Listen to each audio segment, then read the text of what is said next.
In this video, we're going to show you how to install the driver's side front CV axle on your Ford Focus located behind your front wheel. Using a 19mm socket, we're going to loosen and remove the lug nuts.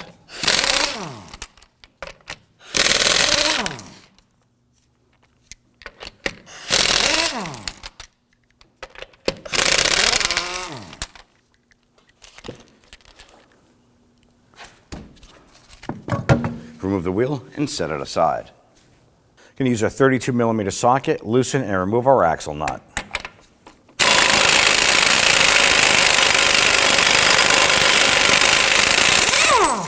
Next step is you want to make sure that the axle spindle here is free from the splines on the wheel hub. So go ahead and give that a push. And ours is a little bit stuck, so what we're going to do is we're going to use a punch here, put it in the middle, and we're going to go ahead and tap that in.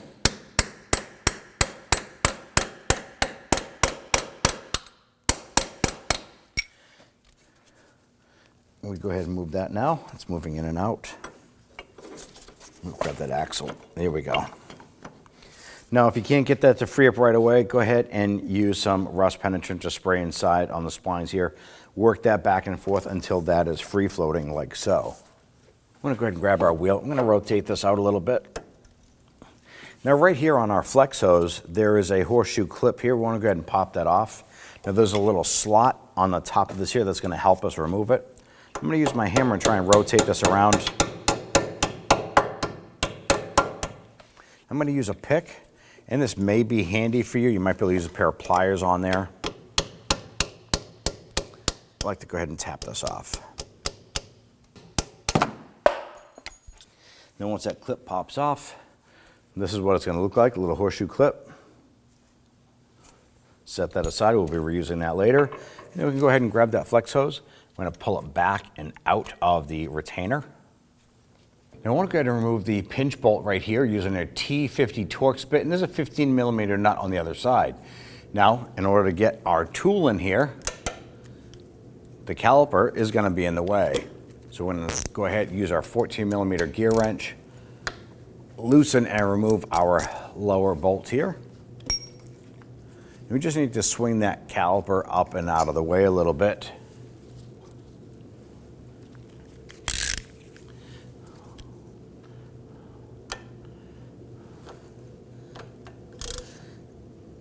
Get your T50 on there. We're going to use our 15mm socket on our impact gun.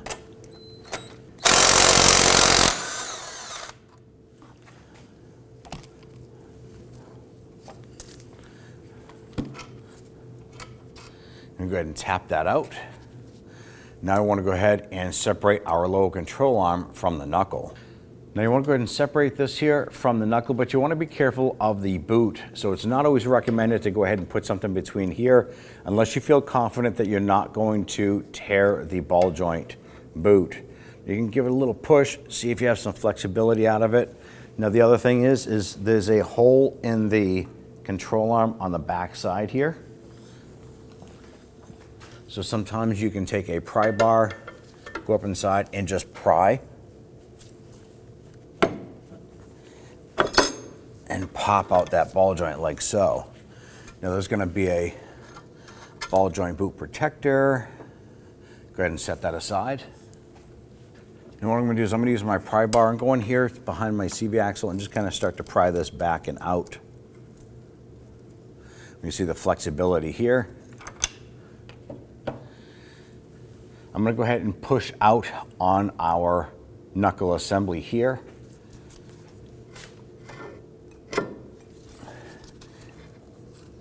Try and work this out.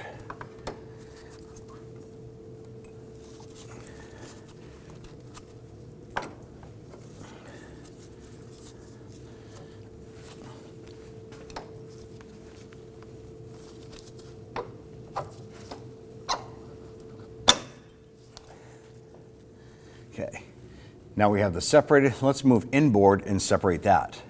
Now if you follow the CV axle up, it goes right into the transmission here.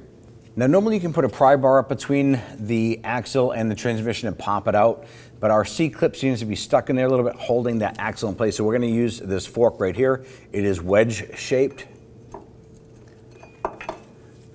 I'm going to try and put this between the axle and the transmission.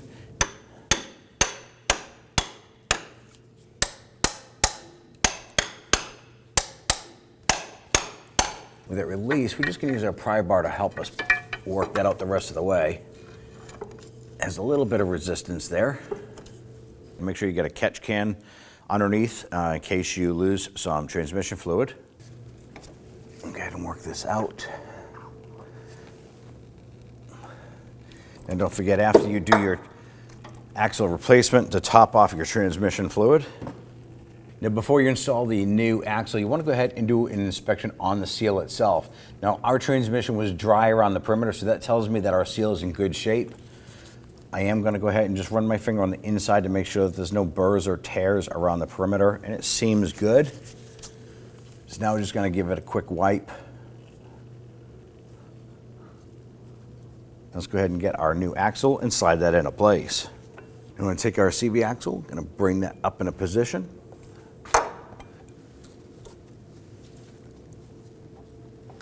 Work that into the transmission and get the splines lined up.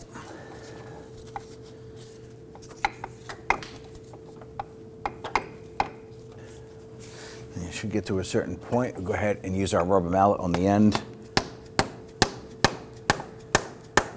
and tap our axle in. You're going to continue to do this until the axle is fully seated up against the transmission.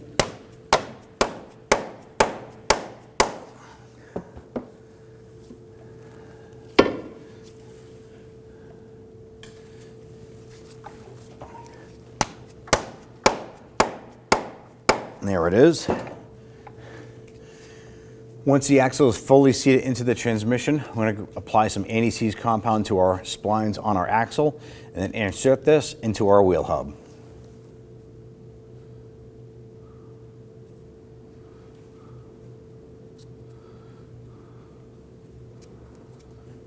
All right, let's go ahead and position our axle here.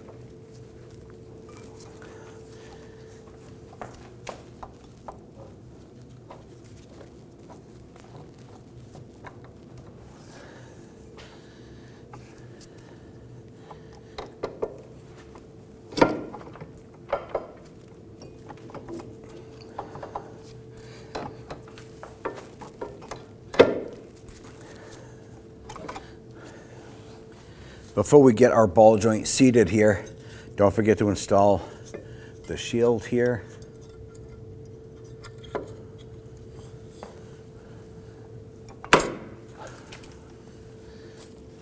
Tap this up with our mallet.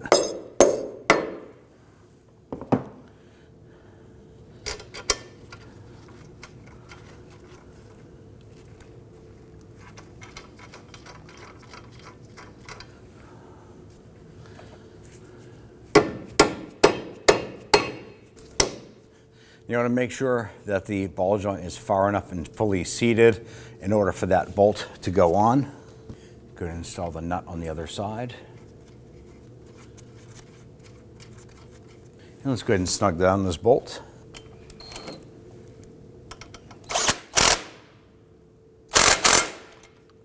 Let's go ahead and torque down this nut to 46 foot-pounds.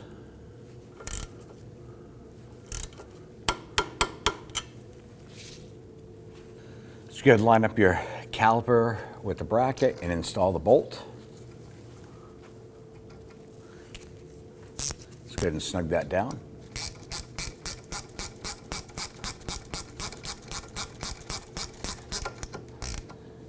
And let's go ahead and torque that down.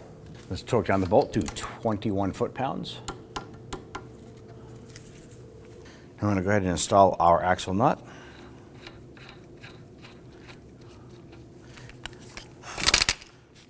Go ahead and run this down.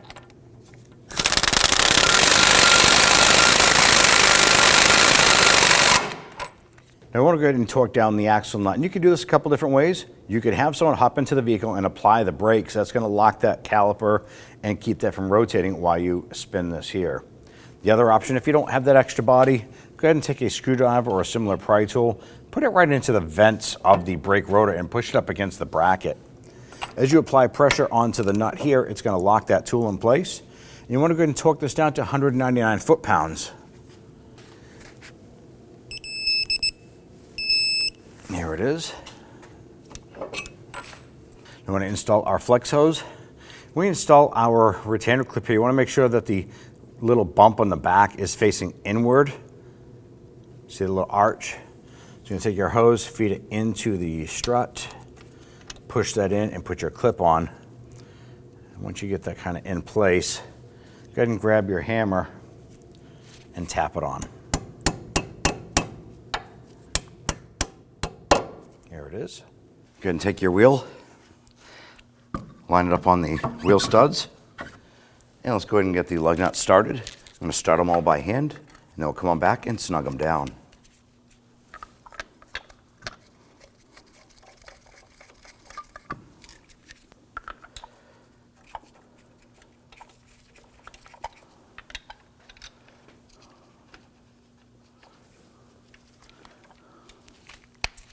When snugging these down, it's ideal to do them in a crisscross pattern.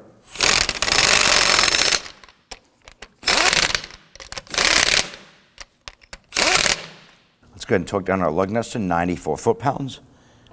And ideally, you want to do this in a crisscross pattern.